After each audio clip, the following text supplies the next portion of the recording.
Fala pessoal, vou começar esse vídeo de uma forma um pouquinho diferente. O nosso trabalho como professor é ensinar, mas também faz parte do nosso trabalho fazer correção de atividade que nós passamos, de prova e tudo mais. E tem uns errinhos que quando a gente vê em prova, são erros comuns que às vezes passam batido, mas tem uns errinhos que chegam a doer o coração. E esse aqui que eu vou te mostrar agora é um errinho muito comum. Olha, tem muitas das vezes que eu pego prova para corrigir e é uma situação que tem uma continha como essa aqui lá no meio, né? Tem um 5 elevado ao cubo, né? 5 elevado a 3. Tem aluno que me pega e escreve que isso é 15, porque, né, 5 vezes 3 é 15. Olha, de verdade, faz isso com a gente não. Isso aqui chega a magoar o nosso coração. Porque isso aqui, na verdade, dá um resultado muito diferente desse. Isso dá 125. Veja, 125 para 15 é uma diferença brutal, né? É muito grande a diferença entre 15 e 125. Não é um erro pequeno, é um erro grande. Se você quer saber por que é esse valor e nunca mais errar isso, você está na videoaula certa. Já deixa o seu like aí e vem comigo. Vamos lá, pessoal. Vamos falar aí de potências de expoentes inteiros. Quando eu digo expoentes inteiros, eu estou querendo me referir tanto a números negativos quanto positivos, só que números como 0, 1, 2, 3, 4, né? Ou menos 1, menos 2, menos 3, menos 4, né? E assim por diante. Sem pegar aqueles números que tenham partes decimais, né? Partes com números aí pós-vírgula, beleza? Então vamos nessa. Primeiro aí, vou escrever aqui a regra para vocês de uma forma geral, né? Genérica, usando, né, aquelas letrinhas para representar números, mas eu já vou dar exemplo numérico. Bem simples, olha. Supondo B um número real e N um número natural, ou seja, né, entre 0, 1, 2, 3, 4 e assim sucessivamente, eu tenho que B elevado a N nada mais é do que B vezes B vezes B vezes B, N vezes. Então, só uma observação aqui, né, que esse número que a gente colocou aqui como B, ele é o que a gente chama de base, e o número que a gente colocou como N, a gente o chama de expoente, beleza? Vamos por um exemplo numérico para você ver como é que isso é bem simples. Olha, se eu tenho, por exemplo, 2 elevado a 5 aqui, né? Como é que ficaria esse 2 elevado a 5? Pela definição, isso é o quê? 2 vezes 2 vezes 2 vezes 2 vezes 2. Veja que eu coloquei o 2 aqui 5 vezes. E multiplicando isso, 2 vezes 2 vai dar 4, que vezes 2 vai dar 8, que vezes 2 vai dar 16, que vezes 2 vai dar 32. Então, isso aqui daria 32. Tá vendo? É bem tranquilo, né?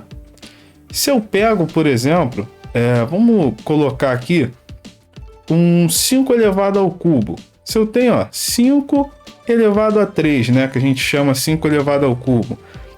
Que seria isso? Eu tenho o meu 5 na base, o meu 3 no expoente. Pela definição que a gente acabou de ver, eu vou multiplicar o 5 por ele mesmo 3 vezes. 5 vezes 5, 25, vezes 5, 125. Então, isso aqui vai dar 125. Tá vendo? Bem tranquilo, né? Se eu agora pego, por exemplo, um menos 3 elevado à quarta, isso muda alguma coisa, o fato do número ser negativo na base? Não, na base não vai mudar em nada. Isso vai ser o próprio menos 3, né, multiplicado por menos 3, por menos 3, por menos 3. Aplicando aquelas regrinhas de sinais, a gente já sabe que o resultado disso aqui vai dar positivo. 3 vezes 3, 9, vezes 3 vai dar 27, vezes 3 vai dar 81. Então o resultado disso aqui vai ser 81. Beleza? Bom, então, com um expoente, né, que seja um inteiro positivo, ou seja, com um nzinho aqui no expoente que seja um número natural, essa é a regra bem simples e tal para nós fazermos. Como é que ficaria agora se eu tivesse um expoente negativo ali em cima, né, um inteiro negativo? Vamos ver? Você vai ver também que é muito tranquilo. Vamos lá. Agora eu vou supor B um número real, N continua sendo um natural, só que preste atenção no detalhe, eu vou colocar aqui o sinal de negativo antes do N, ou seja, lembrando, esse menos N eu vou dizer que é um número inteiro negativo. Isso fica o quê? Agora a gente vai sempre colocar um 1 E embaixo do 1, né, ou seja, no denominador, o b elevado a n, sem o sinal de negativo.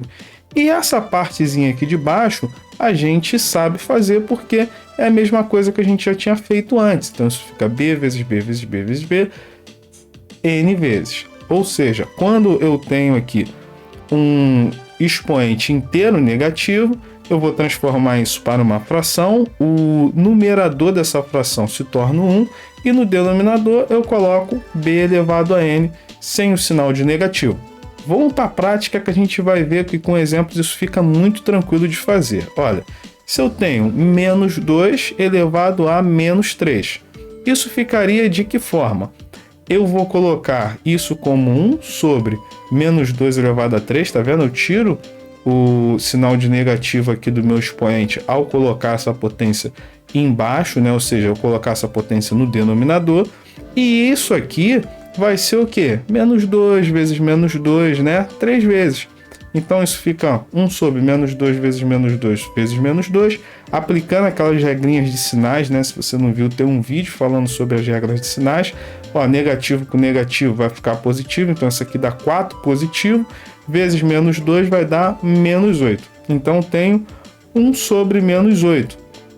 Fazendo essa divisão, a gente vai encontrar o quê? Menos 0,125, beleza? Ou 125 milésimos negativos.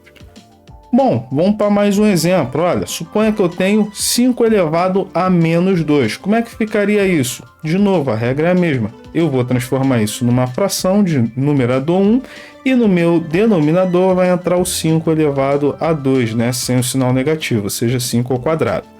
Isso vira o quê? 1 sobre 5 vezes 5, 5 vezes 5 é 25. Quando a gente faz essa divisão, né, de 1 por 25, a gente acha 0,04. Beleza, gente? Bem tranquilo, né, gente? Essa parte de transformar fração em sua representação decimal também tem no primeiro vídeo que a gente falou sobre frações aqui no canal. Vamos agora, então, para um último tópico que eu quero te mostrar aqui, que é ainda mais tranquilo, mas é muito importante também, que são as potências de base 10. Qual que vai ser a regra para trabalhar com potência onde a base é 10? A gente simplesmente vai ver que basta repetir o 1, né? O 1 sempre vai aparecer, e a gente vai colocar uma quantidade de zeros seguindo sempre o nosso expoente. Então já vamos entrar aí com um exemplo para a gente ver na prática. Vamos então na prática aí como é que ficaria 10 elevado ao cubo. Olha, primeiro vamos fazer isso de forma tradicional. Isso seria o quê? Seria, já que eu tenho 10 na base e o expoente 3, isso é 10 vezes 10 vezes 10, né? O 10 vou multiplicar pelo próprio 10 3 vezes. 10 vezes 10 dá 100, vezes 10 dá 1000. Então, isso aqui ficaria 1000, só que quando a gente olha aqui para esse resultado, veja, eu tenho 1 e 3 zeros. Então, é isso que eu te falei aqui, ó. Eu repito 1 e a quantidade de zeros segue o nosso expoente, tá? Lembrando que a gente está trabalhando com o expoente inteiro, então aqui, né, seguiu o expoente. Então, eu tenho 1 com 3 zeros. Então, na verdade, você não precisa resolver isso fazendo 10 vezes 10 vezes 10 vezes 10. Não, você pode simplesmente usar essa regra. Veja, se eu tenho 10 elevado a sexta, eu coloco um 1, né, aqui e coloco 6 zeros. Então, isso vai ficar 1 com 6 zeros, o que dá 1 milhão. Ah, professor, né, talvez você se pergunte, mas e se o expoente fosse negativo, como no caso se fosse 10 elevado a menos 3? Se eu tenho 10 elevado a menos 3, eu faço o quê? Quando o 10 está elevado a menos 3, primeiro eu vou resolver contigo de forma tradicional. Eu vou transformar isso para uma fração, né? Lembrando que no denominador dessa fração vai entrar o 10 elevado a 3, né? Ou seja, 10 ao cubo aqui sem o sinal de negativo. E isso daí a gente sabe fazer, né? Vai ficar então o numerador aqui 1, então ficou 1 sobre 10 vezes 10 vezes 10, ou seja, 1 sobre 1000. E 1 sobre 1000, se eu fizer a divisão, vai me dar o quê? 0,001, beleza? 1 milésimo aqui. Mas, se você reparar bem, eu tenho quantos zeros aparecendo aqui? Eu também tenho 3 zeros. A diferença é que esses zeros aparecem antes do 1. Então, quando o expoente for negativo, também a quantidade de zeros segue o expoente, só que entra antes do 1 e você já coloca a vírgula após o primeiro zero. Então, aqui, por exemplo, se eu tenho 10 elevado a menos 6, eu vou escrever 6 zeros antes do 1 e coloco a vírgula após o primeiro zero. Então, isso fica 0,000001. Beleza? São 6 zeros aqui. Tranquilo, pessoal? Bom, então isso é o que eu queria passar para vocês hoje. Esse assunto de potência com expoente inteiro é um assunto simples, mas que muitos dos alunos às vezes se enrolam nisso, porque confundem, fazer, por exemplo, o 10 ao cubo, que daria 1000, confundem com a multiplicação por 10 vezes 3, e aí acham 30, o que está muito longe de ser a resposta correta, de exercícios como esse, beleza? Mas o assunto de potência em si é tranquilão, tá? Bom, pessoal, por hoje é só. Se você aprendeu mais um pouquinho nessa aula, deixa aquele like aí, compartilha também com aquele seu amigo que está estudando as mesmas coisas. Se não é inscrito nesse canal, se inscreve, vai ter vários outros vídeos como esse que vão te ajudar muito aí em matemática. Abraço, até a próxima aula.